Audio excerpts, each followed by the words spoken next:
The Treaty of Versailles was designed to guarantee peace forever, and it accidentally engineered the deadliest war in human history.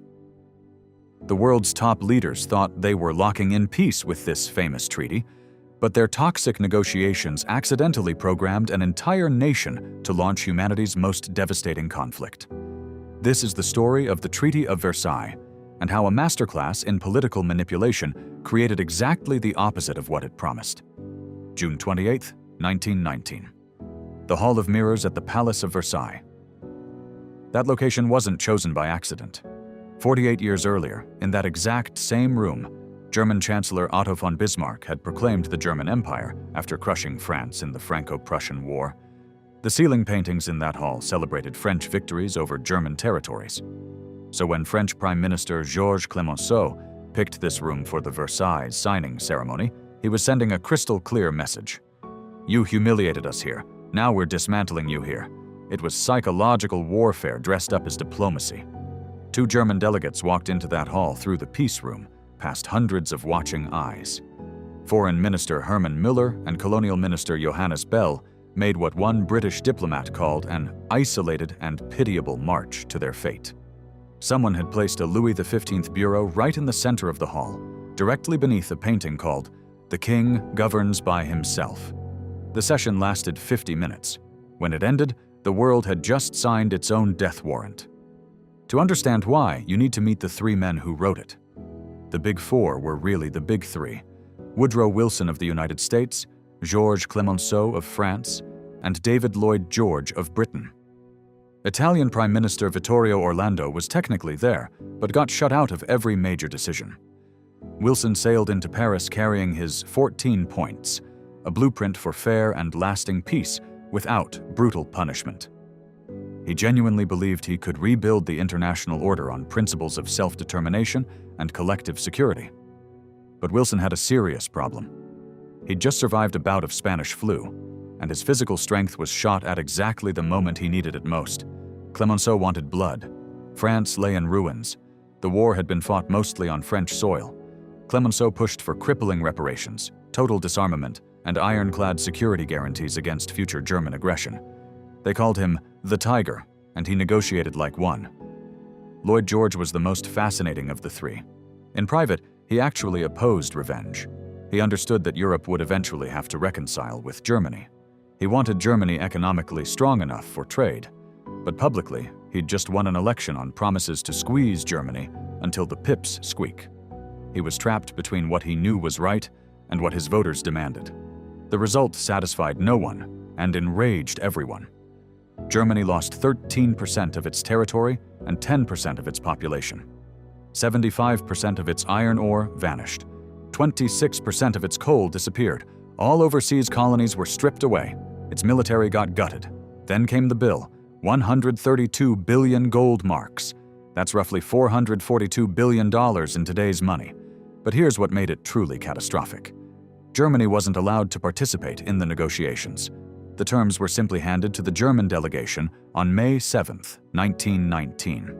When Foreign Minister Ulrich Graf von Brockdorff-Rantzau read the conditions, including the infamous war guilt clause that placed sole blame for the entire war on Germany, he looked directly at Clemenceau, Wilson, and Lloyd George and said, "We can sense the full force of hatred that confronts us here."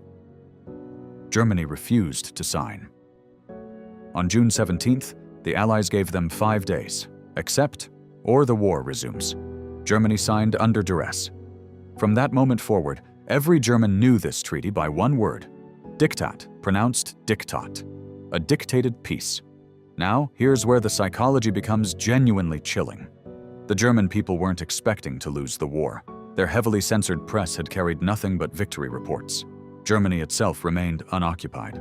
German troops were still holding foreign territory when the armistice was signed.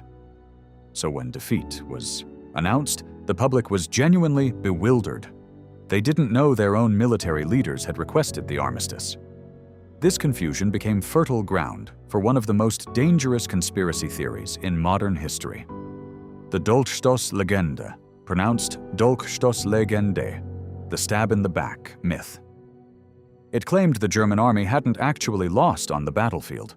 Instead, It had been betrayed by civilians at home, specifically Jews, socialists, and the Republican politicians who signed the armistice, whom the myth branded the November criminals, or Novemberverbrecher. Adolf Hitler wrote extensively about this in Mein Kampf, weaving a fantasy about a shadowy alliance between Bolsheviks, centrist politicians, and Jews. Nazi propaganda weaponized it relentlessly.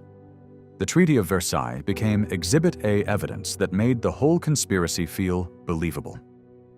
This is the Versailles psychological backfire in its purest form. The treaty was designed to weaken Germany permanently.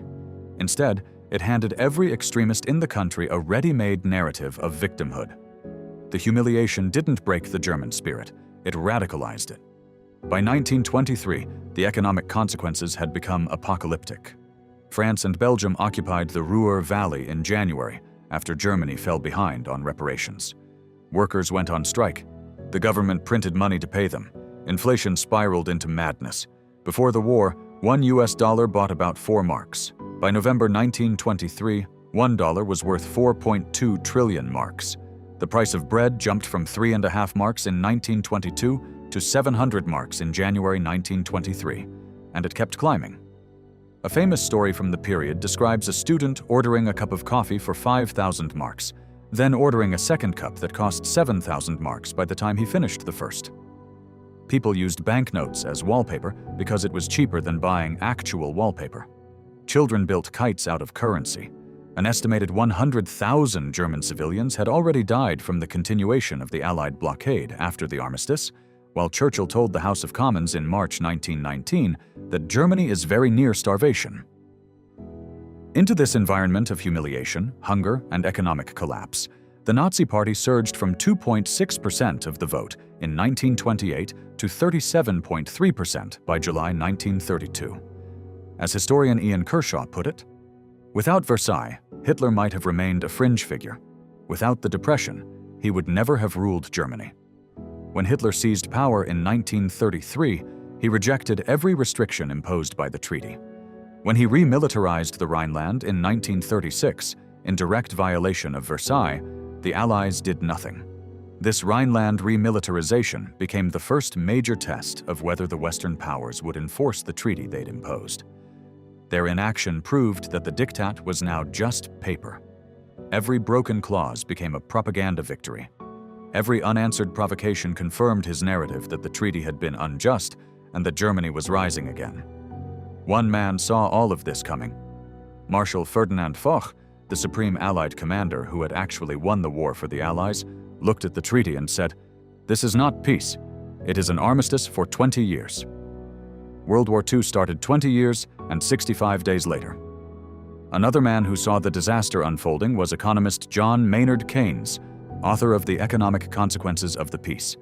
He'd attended the Paris Peace Conference as a Treasury representative. In May 1919, he walked out in protest. By December, he'd published his devastating critique, where he called the treaty a Carthaginian peace, a brutal settlement designed to crush the loser entirely. His warnings about economic ruin and political instability were dismissed at the time. History proved him devastatingly correct. Here's the final paradox. Modern scholars have actually shown that Germany could have paid the reparations. Economist Etienne Montu, in his counter-analysis titled The Carthaginian Peace, or The Economic Consequences of Mr. Keynes, later demonstrated that Germany's economy recovered faster than Keynes predicted, and that German military spending in the 1930s vastly exceeded the reparations bill. The treaty may not have been economically impossible, but it was psychologically ruinous. As one analysis puts it, it was not that the treaty was so terrible, but that it was perceived as such. And that's the lesson. The Allies tried to use humiliation as a tool of control, a strategy to keep a defeated nation permanently subdued. Instead, they created a wound that festered for 2 decades and erupted into a war that killed tens of millions.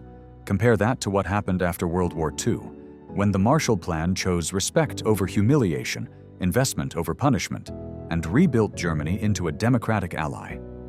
As scholar Evelyn Lindner wrote in Making Enemies, humiliation and international conflict. The humiliation entailed in the Treaty of Versailles led to war, while the respect entailed in the Marshall Plan led to peace. Germany made its final reparation payment on October 3, 2010. 92 years after the end of a war that was supposed to end all wars, the debt was paid. But the real cost, measured in lives and suffering, can never be calculated.